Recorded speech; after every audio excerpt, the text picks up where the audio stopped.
பால் பாலபாஸ்கரன் கொடுக்கும் சிலுவையின் செய்தியை கேட்டுக்கொண்டிருக்கும் யாவரையும் இச்செய்தி மூலமாக சந்திப்பதில் பெரும் மகிழ்ச்சி அடைகிறோம்.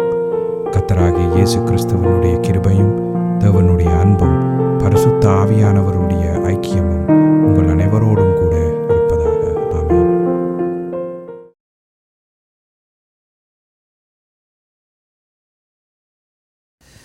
நான் பால் பாலபாஸ்கரன். நான் ஒரு இவாஞ்சலிஸ்ட். சிலுவையின் செய்தி என்ற இந்த நிகழ்ச்சியில் என் சகோதரர்கள், என் சகோதரிகள், என் நண்பர்கள் எல்லோரையும் சந்திப்பதில் நான் பெருமகிழ்ச்சி அடைகிறேன். இந்த அருமையான நேரத்தை கர்த்தராகிய இயேசு கிறிஸ்து எங்களுக்கு ஒதுக்கி தந்திருக்கிறார்.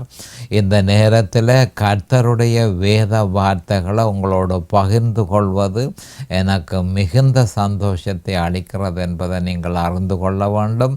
கர்த்தருடைய வார்த்தை என சொல்லப்படும் பொழுது எந்த காலத்திலும் சிலுவையில் அறையப்பட்ட இயேசு கிறிஸ்துவையே அந்த வார்த்தை பிரகடனப்படுத்துகிறது என்பதை நாம் அறிந்து கொள்ள வேண்டும். ஆதியாகமம் 1:1 இருந்து வெளி 22:21 வரையும் சொல்லப்பட்டிருக்கிற சகல வேத வாக்கியங்களும் சிலுவையில் அறையப்பட்ட இயேசு கிறிஸ்துவை பற்றியே பிரகடனப்படுத்துகிறது என்ற உண்மையை நாம் அறிந்து கொள்ள வேண்டும். ஆனபடியால் தான் பவுல் அப்போஸ்தலர் நாங்களோ சிலுவையில் அறையப்பட்ட கிறிஸ்துவை பிரசங்கிக்கிறோம், நாங்கள் வேறொன்றையும் பிரசங்கிப்பதில்லை.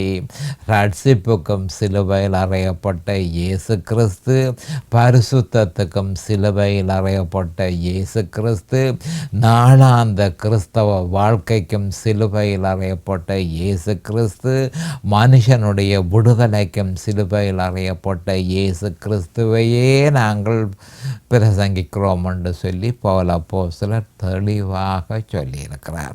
நாம் இப்பொழுது வேத வார்த்தைக்கு போவோம். ரோமர் 8:5. அன்றையும் மாம்சத்தின்படி நடக்கிறவர்கள் மாம்சத்துக்குரியவைகளை சிந்திக்கிறார்கள், ஆவியின்படி நடக்கிறவர்கள் ஆவிக்குரியவைகளை சிந்திக்கிறார்கள். மறுபடியும் சொல்கிறேன், ரோமர் 8:5. அன்றியும் மாம்சத்தின்படி நடக்கிறவர்கள் மாம்சத்துக்குரியவைகளை சிந்திக்கிறார்கள், ஆவியின்படி நடக்கிறவர்கள் ஆவிக்குரியவைகளை சிந்திக்கிறார்கள். அப்போ 2 பேரை பற்றியே குறிப்பாக இப்பொழுது சொல்லப்பட்டிருக்குது. அதை பற்றி மாம்சத்தின்படி நடக்கிறவர்கள், ஆவியின்படி நடக்கிறவர்கள். மாம்சத்தின்படி நடக்கிறவர்கள், ஆவியின்படி நடக்கிறவர்கள். யாருக்கு அப்போ இது சொல்லப்பட்டிருக்குன்னு சொன்னால் கிறிஸ்தவர்களுக்குத்தான் சொல்லப்பட்டு கிடக்கு. ஏனென்று சொன்னால் கிறிஸ்தவர்கள் அப்படி நடக்கிறார்கள்.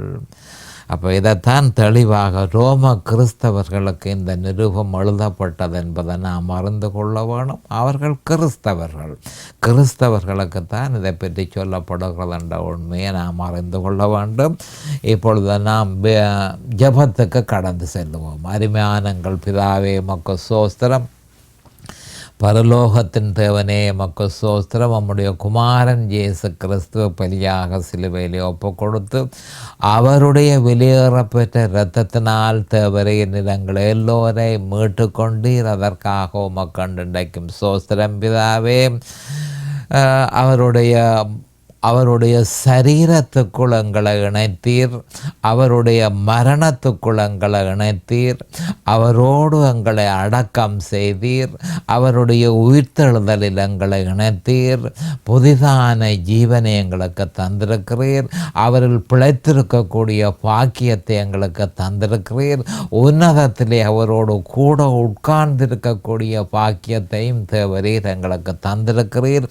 அதற்காக இன்றைக்கும் பிதாவே, இந்த நேரத்தில் இந்த வேத வார்த்தைகளை கேட்டுக்கொண்டிருக்கிற என் சகோதர சகோதரிகள் நண்பர்கள் எல்லோரையும் தேவரில் ஆசீர்வதித்து அபிஷேகித்து உம்முடைய வேத வார்த்தைகளை அறிந்து கொள்ளக்கூடிய பாக்கியத்தை தேவரீர் அவர்களுக்கு கொடுத்தருள வேணுமென்றும், அதே நேரம் அடியேனையும் அபிஷேகித்து நிதானமான முறையில் அவர்களுக்கு போதிக்க உம்முடைய பரிசுத்த ஆவியானவர் அவரே போதகராக இருக்கிறார். அவரே போதனையை செய்ய வேணும் என்று இயேசு கிறிஸ்துவின் நாமத்தினால் கேட்டுக்கொள்கிறேன் பிதாவே. ஆமேன் and amen and amen. Hallelujah, Hallelujah, hallelujah. Thank you, Jesus. Praise the Lord, praise the Lord, praise the Lord. அப்போ கடைசி செய்தியில் நான் குறிப்பாக உங்களுக்கு சொல்லியிருந்தேன் என்ன மாதிரி என்று சொன்னால், ஒரு கிறிஸ்தவன் இறுதியாக கடைசி செய்தியில் நான் சொன்னது ஒரு ஞாபகம் ஓட்டிக்கொண்டு செய்தியை தொடர்றது என்னுடைய வழக்கம். அப்போ கடைசி செய்தியில் இறுதியாக நான் உங்களுக்கு சொல்லியிருந்தேன், ஒருவன் கிறிஸ்துவுக்குள் இருக்கலாம். அப்படி அவன் கிறிஸ்துவுக்குள்ளே தேவையானது கிறிஸ்துவுக்குள்ளே இருக்க வேணும். இதைத்தான் தேவன் எதிர்பார்க்கிறார். நீ கிறிஸ்துவுக்குள்ளே இருக்க வேணும். அப்போ கிறிஸ்துவுக்குள் இருந்தாலும் தேவனால நியமிக்கப்பட்ட வழிமுறையை அறியாவிட்டால் அவன் மாம்சத்தில் நடக்கக்கூடிய சாத்தியக்கூறு நிச்சயமாக உண்டு என்பதனை கிறிஸ்தவர்கள் தெளிவாக அறிந்திருக்க வேண்டும். அதனை அறிந்தனையும் எதனை அறிந்தனையும் ஜெயம் கொண்ட கிறிஸ்தவ வாழ்க்கைக்கு தேவனால் நியமிக்கப்பட்ட வழியை அறிந்தனையும். அந்த வழி எங்கே சொல்லப்பட்டிருக்கு? ரோமர் 6 சொல்லப்பட்டிருக்கிறது. அப்போ அந்த வழியை அறிந்தனையும் கிறிஸ்தவ வாழ்க்கை, அதாவது கிறிஸ்தவ வாழ்க்கை ஒரு நிர்பந்தமான வாழ்க்கையாக இருக்கும் என்பதை நாம் ஒவ்வொருத்தரும் அறிந்து கொள்ள வேண்டும். பவுல் அப்போஸ்தலரும் அவர் மகிமையாக ரட்சிக்கப்பட்டார். கர்த்தராகிய இயேசு கிறிஸ்துவை நேரடியாகவே தரிசனத்தில் கண்டார்.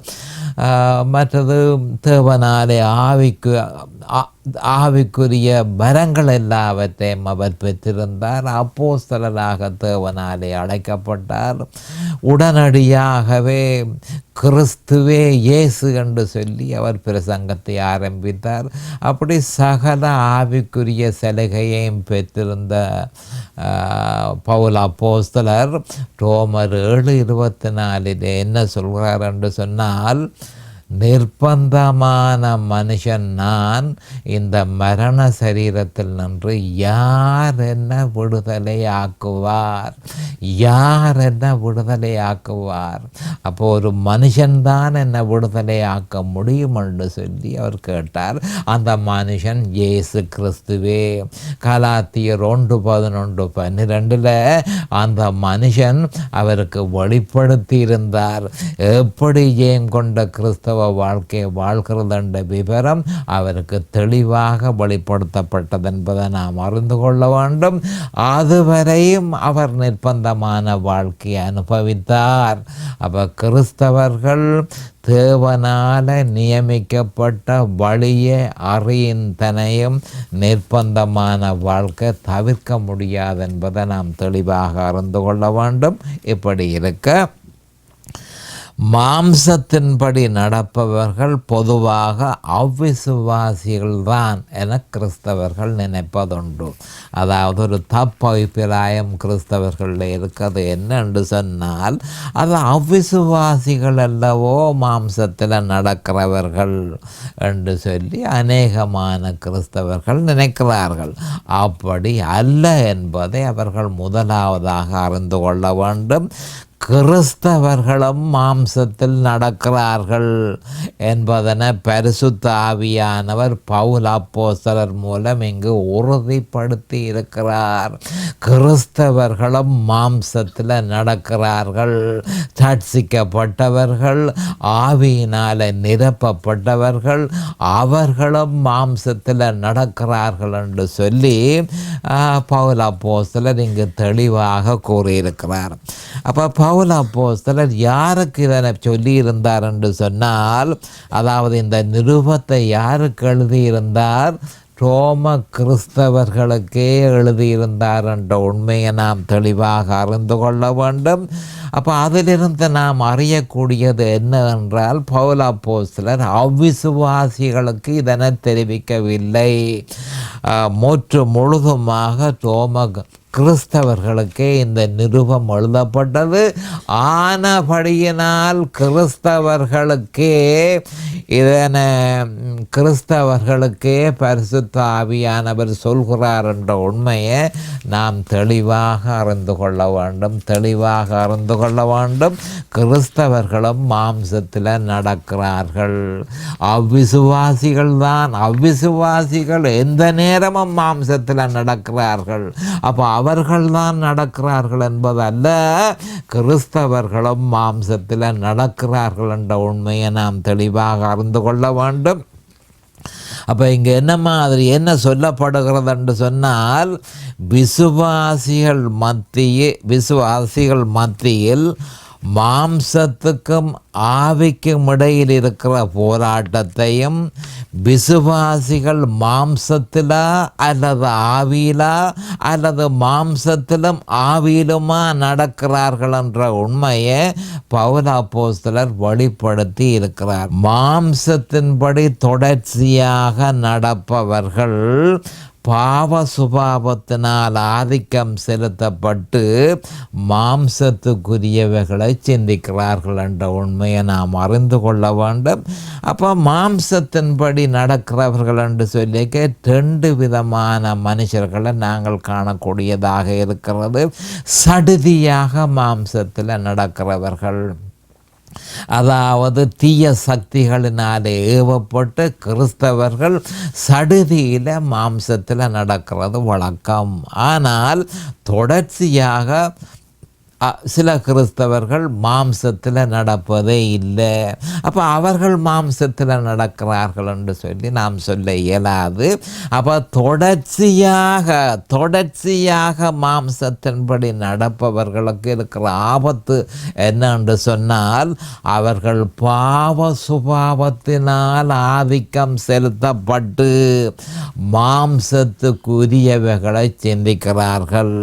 அப்போ சடுதியாக மாம்சத்தில் நடக்கிறவர்கள் அல்ல, தொடர்ச்சியாக மாம்சத்தில் நடப்பவர்களே. அவர்கள் மாம்சத்தில் நடக்கும் பொழுது மாம்ச சுபாவம் அவர்களிடத்தில் உயிர் தெழுந்து அவர்களை ஆதிக்கம் செலுத்துகிறது. ஆனபடியால் அவர்கள் அடிக்கடி மாம்சத்துக்குரியவைகளையே சிந்திக்கிறார்கள் என்ற உண்மையை நாம் அறிந்து கொள்ள வேண்டும்.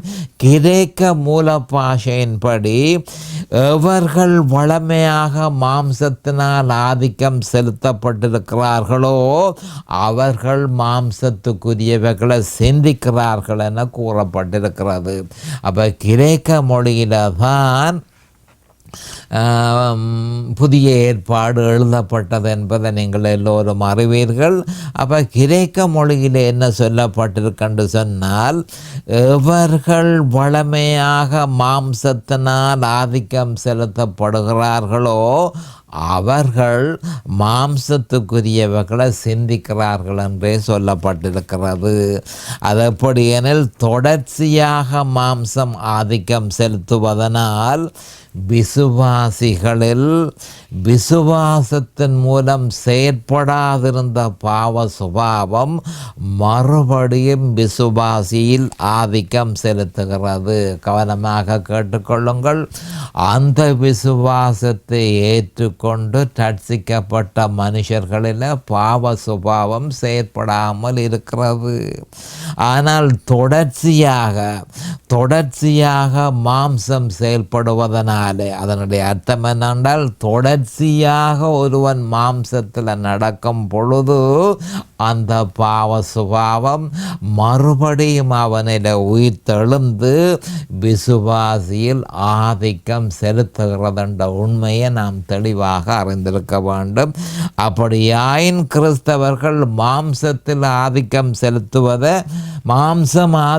செலுத்துவதில் விருப்பம் உள்ளவர்களாக இருக்கிறார்களோ என்று சொல்லி சில கிறிஸ்தவர்கள் கேள்வி கேட்பதும் உண்டு.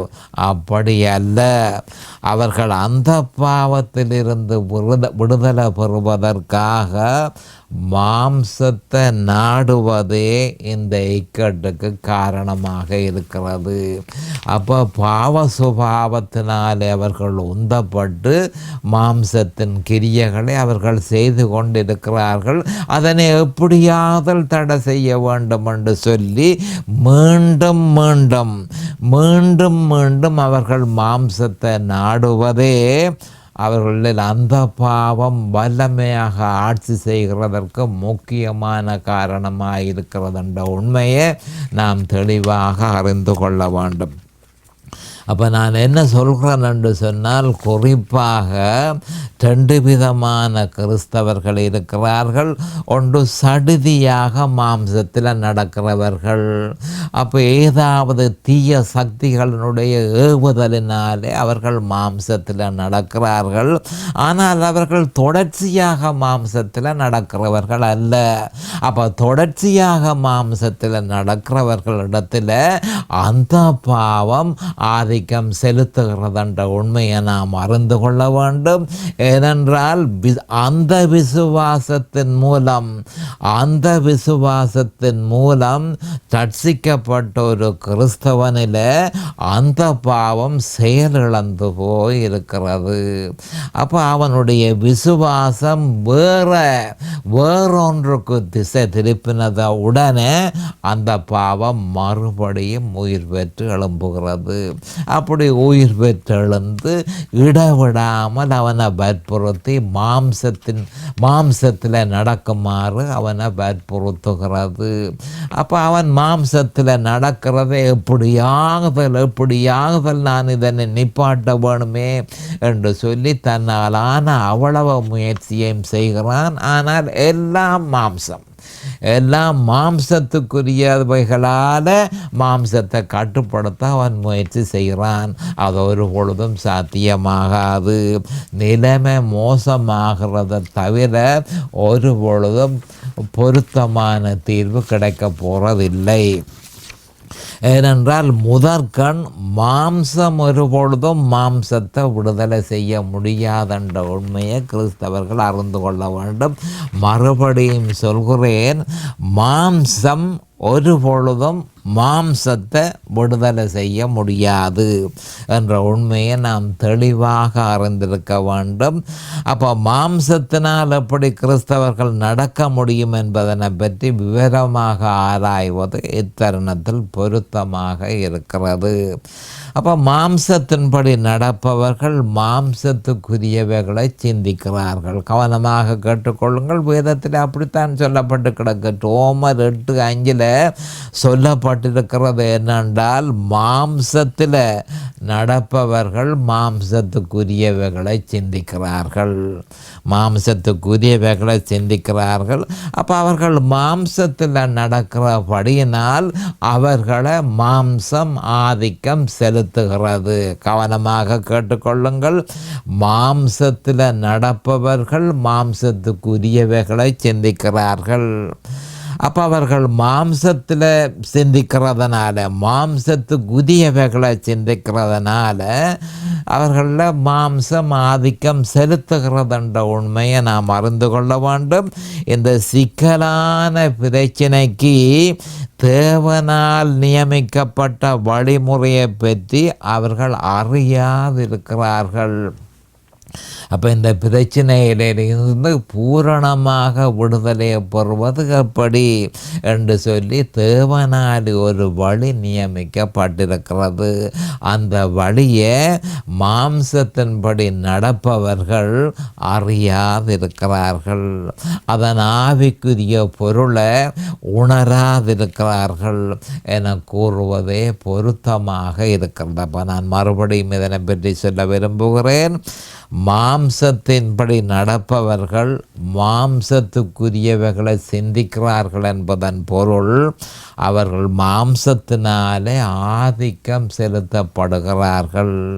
இவர்கள் தேவனால நியமிக்கப்பட்ட வழியை அறியாதிருக்கிறார்கள். அதன் ஆவிக்குரிய பொருளை உணராதிருக்கிறார்கள். இதன் நிமித்தம் பாவத்தை மேற்கொள்வதற்கு, எந்த பாவத்தை? அந்த பாவத்தை கவனமாக கேட்டுக்கொள்ளுங்கள். அதாவது ஆதாமில் இருந்து ஒவ்வொரு மனுஷரிடத்திலையும் பிறப்பின் மூலமாக கொள்ள நோயாக ஒவ்வொரு மனுஷனிடத்திலும் இருக்கிற அந்த பாவத்தை பற்றியே நான் இங்கு சொல்கிறேன். அந்த பாவம் இயேசு கிறிஸ்துவை சொந்த இரட்சகராக ஒருவன் ஏற்றுக்கொண்டவுடன் அது செயல் இழந்து போகிறது. அது மனுஷனில் இருக்கிறது, ஆனால் செயல் இழந்து போய் இருக்கிறது. அப்போ நான் சொல்லுகிறது என்ன மாதிரி என்று சொன்னால், அந்த பாவம் செயலிழந்தே இருக்க வேணும்.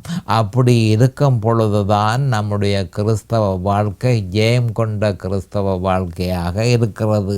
ஆனால் என்ன நடக்குது என்று சொன்னால், மாம்சத்தில் தொடர்ச்சியாக செயற்பட தொடங்கின உடனே விசுவாசம் தவறாக இருக்கிறபடியினால் உடனடியாக அந்த பாவம் உயிர் பெற்றெழுந்து கிறிஸ்தவன் மேல் ஆதிக்கம் செலுத்துகிறது என்ற உண்மையை நாம் தெளிவாக அறிந்து கொள்ள வேண்டும். அப்போ கிறிஸ்தவர்கள் உடனே என்ன செய்கிறார்கள்?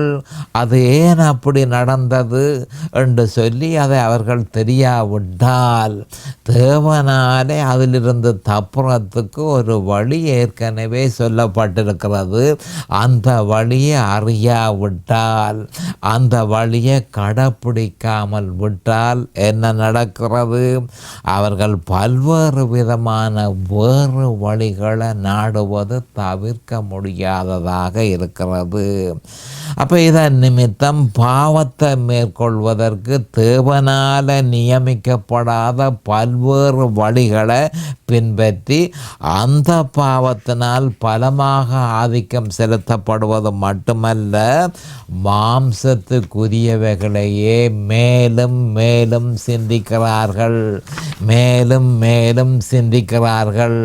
நற்கிரியைகளை செய்ய வெளிக்கிட்ட உடனே மாம்சத்தின் நற்கிரியைகளை செய்ய வெளிக்கிட்ட உடனே விசுவாசம் திசை திருப்பப்படுகிறது. விசுவாசம் திசை திருப்பப்பட்ட உடனே இன்னும் அதிகமாக நற்கிரியைகளை செய்ய வெளிக்கிட்ட உடனே என்ன நடக்குது?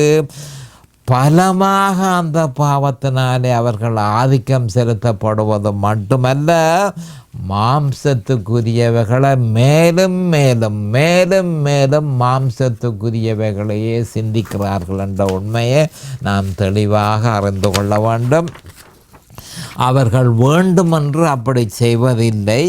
ஆனால் தேவனால் நியமிக்கப்பட்ட வழிமுறையை அறியும் தனையும் தவறான வழியை நாடுவதை தவிர வேறொன்றும் செய்வதற்கில்லை. ஜெயம் கொண்ட கிறிஸ்தவ வாழ்க்கை என்றால் என்ன? அந்த கிறிஸ்தவ வாழ்க்கையை எப்படி வாழ்கிறதென்ற விவரம் நமக்கு தெளிவாக ரோமர் 6ஆம் அதிகாரம், ரோமர் 7ஆம் அதிகாரம், ரோமர் 8ஆம் அதிகாரத்தில் தெளிவாக கூறப்பட்டு இருக்கிறது. அப்போ தேவனால் நியமிக்கப்பட்ட வழியை நாம் அறியாதிருந்தோமானால், கிறிஸ்தவர்களாக இருக்கிற நாம் தேவனால் நியமிக்கப்பட்ட வழியை அறியாதிருப்போமானால் மீண்டும் மீண்டும் மீண்டும் வேறொன்றுக்கு செல்வதை தவிர வேறு வழியே இல்லை. இதைத்தான் 1 கொரிந்தியர் 2:2 வேறொன்றுக்கு போகாதீர்கள், வேறொன்றை நாடாதீர்கள், வேறொன்றை விசுவாசிக்காதீர்கள். வேறொன்றை விசுவாசித்தால் அது தேவனுக்கு எதிரான ஒரு வன்முறை என்பது ஒவ்வொரு கிறிஸ்தவர்களும் அறிந்து கொள்ள வேண்டும். இதை ஆணித்தரமாக பவுல் அப்போஸ்தலர் பரிசுத்த ஆவியினாலே ஏவப்பட்டு இயேசு கிறிஸ்துவை சிலுவையில் அறையப்பட்ட அவரையே அன்றி வேறொன்றையும்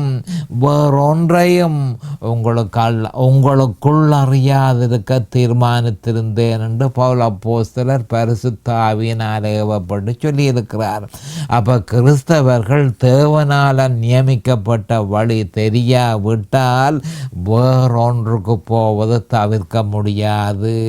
அப்போ திருப்பி திருப்பி திருப்பி திருப்பி வேறொன்றுக்கு போவது தவிர்க்க முடியாது. அப்போ வேறொன்றுக்கு திருப்பி திருப்பி போக பாவ சுபாவம் மறுபடியும் பலமாக அவர்களை ஆதிக்கம் செலுத்தும். கிறிஸ்தவர்களை பலமாக ஆதிக்கம் செலுத்தும் என்பதை நாம் தெளிவாக அறிந்து கொள்ள வேண்டும். அப்போ தேவனால் நியமிக்கப்பட்ட வழியை அறியும் தனையும் அவர்கள், அதாவது கிறிஸ்தவர்கள் பலமாக ஆதிக்கம் செலுத்தப்படுவார்கள். அந்த பாவம் அவர்களை ஆதிக்கம் செலுத்தும் என்ற உண்மையை நாம் அறிந்து கொள்ள வேண்டும். தேவனால் நியமிக்கப்பட்ட வழி என்ன? சிலுவையில் அறையப்பட்ட இயேசு கிறிஸ்துவே. 1 கொரிந்தியர் 1:23, 1 கொரிந்தியர் 2:2, லூக்கா 9:23 இது பற்றி தெளிவாக சொல்லப்பட்டிருக்கிறது. மாம்சத்துக்குரிய சிந்தனைகளினால வழி தவறிய ஆசாப், கவனமாக கேட்டுக்கொள்ளுங்கள், மாம்சத்துக்குரிய சிந்தனைகளினால் வழி தவறின ஆசாப் சங்கீதம் 73:22 நான் காரியம் அறியாத மூடனானேன், உமக்கு முன்பாக மிருகம் போல் இருந்தேன் என கூறியிருந்தான். அப்போ இந்த மாதிரி ஆசாப் மாதிரி ஏராளமான கிறிஸ்தவர்கள் இருக்கிறார்கள். காரியம் அறியாத மூடர்களாக இருக்கிறார்கள். தேவனால் நியமிக்கப்பட்ட வழியை அறியாதவர்களாக இருக்கிறார்கள்.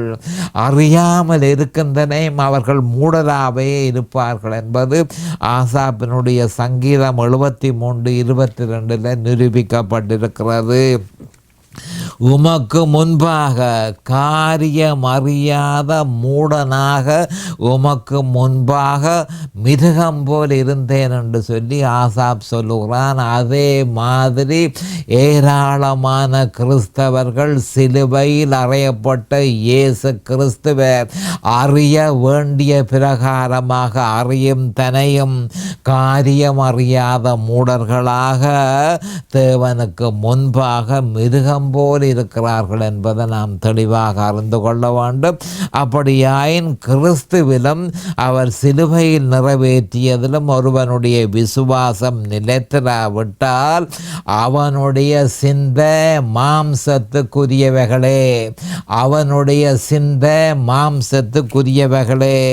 இப்படி இருக்க ஆவியின்படி என்பது வேத வாக்கியத்தின் படி என பொருள்படுகிறது. வேத வார்த்தைக்கு இசைவாக விசுவாசி நடக்காவிட்டால் பரிசுத்த ஆவியானவர் அவனில் செயல்படுவதில்லை. சத்தியத்தை அறிவதற்கு பரிசுத்த ஆவியானவர் உதவுகிறார். கவனமாக கேட்டுக்கொள்ளுங்கள். அப்போ சத்தியத்தில் நமக்கு அக்கறை இல்லை என்று சொன்னால் அவர் வற்புறுத்தி சத்தியத்தை ஒரு மனுஷனுக்குள்ள திணிக்கிறதில்லை. நாம் தான் ஒத்துழைக்க வேணுமே தவிர அவர் வற்புறுத்தி சத்தியத்தை போத்துகிறது அவர் ஒரு பொழுதும் செய்வதில்லை என்பதை நாம் தெளிவாக அறிந்து கொள்ள வேண்டும். நேரம் சமீபமாகிவிட்டது. அடுத்த செய்தியில் விவரமாக பார்ப்போம். அது வரைக்கும் கர்த்தராகிய இயேசு கிறிஸ்துவின் நாமத்தினால் நான் உங்களை ஆசீர்வதிக்கிறேன். அவருடைய கிருபையும் அவருடைய இரக்கமும் உங்களுக்கு தாராளமாக கிடைப்பதாக. இயேசுவின் நாமத்தில் பரிசுத்த பிதாவே, ஆமேன் அண்ட் ஆமேன் அண்ட் ஆமேன். இந்த சிலுவையின் செய்தியை கேட்பவர்கள் அதன் ஆவிக்குரிய பலனை பூரணமாக அடைய வேண்டும் என்பதே நம்முடைய பிரார்த்தனையாகும். தொலைபேசி மூலம் தொடர்பு கொள்ள விரும்புவோர் 647-465-1224 மூலமும், இமெயில் மூலம் தொடர்பு கொள்ள விரும்புவோர் paulbalabaskaran@gmail.com மூலமும் தொடர்பு கொள்ளலாம்.